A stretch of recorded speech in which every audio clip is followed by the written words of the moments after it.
Jumpa lagi dengan Om Begawan. Pesan saya, hati-hati memilih penerus Pak Jokowi untuk tahun 2024. Nah, nampaknya Pak Anies Baswedan memakai cara baru untuk mengkritik Pak Jokowi. Nah, cara ini dipakai ketika dirinya berniat menarik perhatian publik. Nah, tetapi gagal.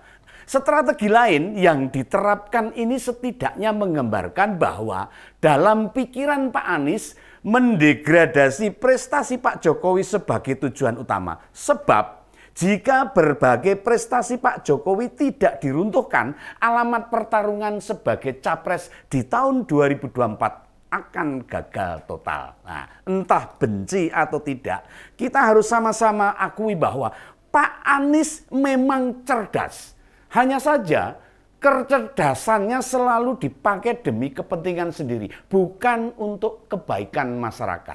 Dia sangat mengerti, jangankan membuat ragu para pendukung Pak Jokowi, meruntuhkan nalar pendukungnya sendiri yang berasumsi Pak Jokowi bukan orang berprestasi, itu susahnya bukan main. Nah, premis Pak Jokowi pro Cina, Pak Jokowi raja hutang, Pak Jokowi tidak pro rakyat, tidak efektif digunakan di tahun 2024 kelak. Nah, meski tidak berhadapan langsung dengan Pak Jokowi, karena Pak Jokowi tidak mungkin menjadi capres. Tidak mungkin, sudah 2 kali periode. Apalagi cawapres. Pak Anies tahu benar kata-kata beliau masih banyak didengar. Jadi, tanpa meruntuhkan kepercayaan Pak Jokowi, hampir mustahil dirinya bisa memenangkan kursi RI 1. Sampai kapanpun, upaya mendegradasi prestasi Presiden ke-7 itu akan jadi fokus topik pembicaraan bakal capres dari koalisi perubahan tersebutnya. Nah, mari kita uraikan saja strategi baru Pak Anies dalam upaya meruntuhkan nama Pak Jokowi ini di ngompol ini. Mari kita lanjutkan dalam ngompol berikut ini.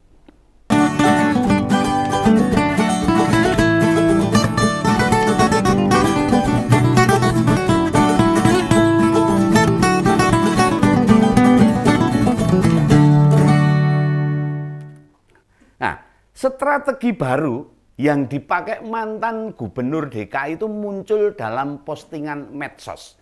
Dia memutar film dokumenter berjudul The Edge of Democracy. Nah, film ini mengisahkan perjalanan Lula da Silva dalam meraih kursi presiden di Brasil sana. Nah, film ini seakan-akan untuk menggambarkan bagaimana cara Pak Anies kelak yang akan berjuang merebut istana. Padahal jelas kondisi Brasil dengan Indonesia berbeda jauh. Makanya upaya yang dilakukan mencari sebuah penggambaran perjuangan dirinya yang akan melawan sebuah kejahatan.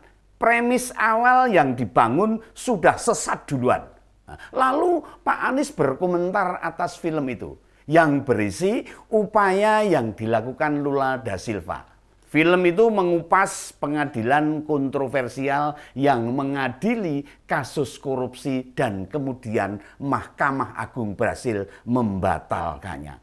Pak Anies menjabarkan kesimpulan film itu dengan 3 titik penting dalam melemahkan demokrasi yang tidak banyak disadari oleh masyarakat. Nah, ketiga titik itu adalah yang pertama, menguasai wasit alias para pejabat yudikatif diisi oleh orang-orang pendukung status quo. Nah, bagi orang Indonesia, munculnya kasus mantan Kadipropam yang tersangkut pembunuhan, menikahnya Ketua Mahkamah Konstitusi dengan adik Presiden Jokowi. Nah, ini menjadi relevan. Nah, titik kedua, yaitu menyingkirkan lawan politik dengan kriminalisasi suap atau skandal. Kasus pidana Rizik Syihab, sulitnya Partai Umat lolos menjadi peserta pemilu 2024. Penyidikan Formula E akan disangka mirip dengan penyingkiran lawan politik. Nah, dan yang terakhir tentang penggantian aturan main. Pak Anies menambahkan, perubahan berbagai aturan itu untuk melanggengkan kekuasaan. Anggapannya Pak Anies. Nah, bisa jadi maraknya usulan penundaan pemilu sistem pemilu kembali ke proporsional tertutup atau dorongan perubahan masa jabatan presiden 3 periode sepertinya berkorelasi dengan film itu. Disama-samakan, dipadak-padake. Nah, dalam bahasa Pak Anies disebut shifting baseline syndrome atau perubahan bertahap dan pelan-pelan sehingga masyarakat terbiasa dengan kondisi baru yang sebenarnya buruk. Narasi-narasi inilah yang sekarang mencoba dibangun untuk mengumpulkan pemikiran-pemikiran yang sama. Nah, memang dalam penjelasannya tidak pernah sekalipun Pak Anies menyatakan hal itu juga terjadi di Indonesia. Oh tidak. Atau menyebut itu kondisi di Brasil. Harapannya tulisan yang diunggahnya akan disangkut pautkan dengan negara kita.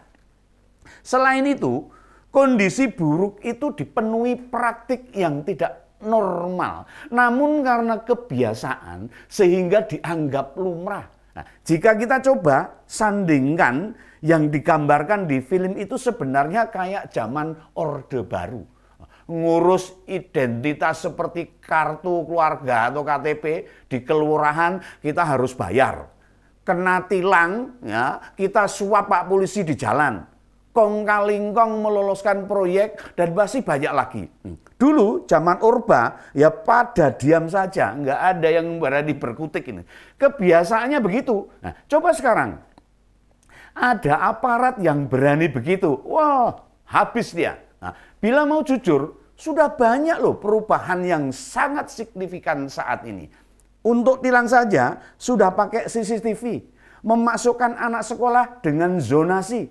Tes masuk pegawai negeri melalui CET yang hasilnya langsung keluar. Ikut tender juga dengan procurement, nah, dan lain sebagainya.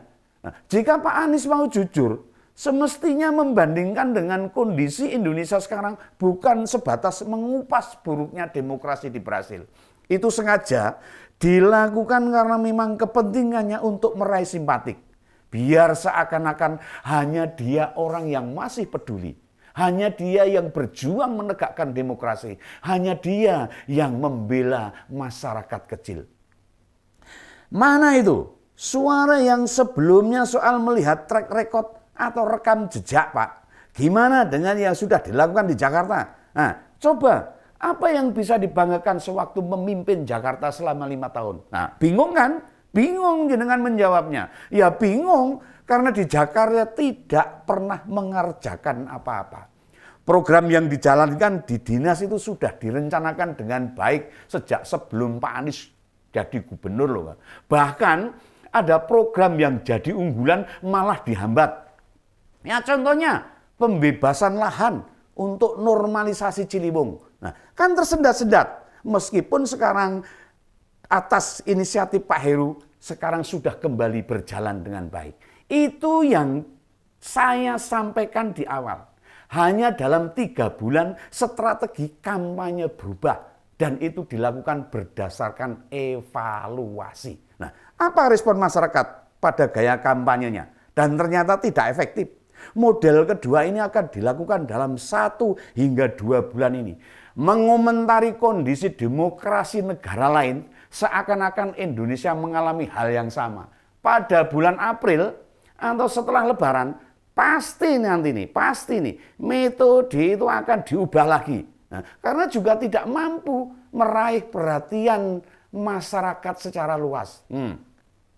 Dan akan begitu terus Pak Anies akan melakukan itu. Terus selalu diulang-ulang nih. Nah, saran saya ini Pak, saran saya. Yang harus dibenahi itu niat Anda. Niat Anda. Ubahlah niat Anda dari keinginan berkuasa menjadi keinginan melayani. Nah, pasti sudut pandang Anda dalam melihat Indonesia akan berubah. Nah, kembalilah seperti Pak Anies waktu menjadi tim sukses Pak Jokowi tahun 2014. Nah, itu akan berdampak positif. Lihat. Progres yang sudah banyak dilakukan oleh Pak Jokowi. Nah, dan teruskan, bila Anda memenangkan Pilpres nanti, kalau memenangkan loh ini, masyarakat akan melihat sisi positif dan dukungan akan naik signifikan. Nah, untuk itu saya ulangi lagi ya, saudara-saudara, saya ulangi lagi. Hati-hati memilih siapa yang akan melanjutkan kepimpinan Pak Jokowi nanti. Ya, sampai ketemu lagi di Ngompol Ngopini Politik yang akan datang. Salam Begawan.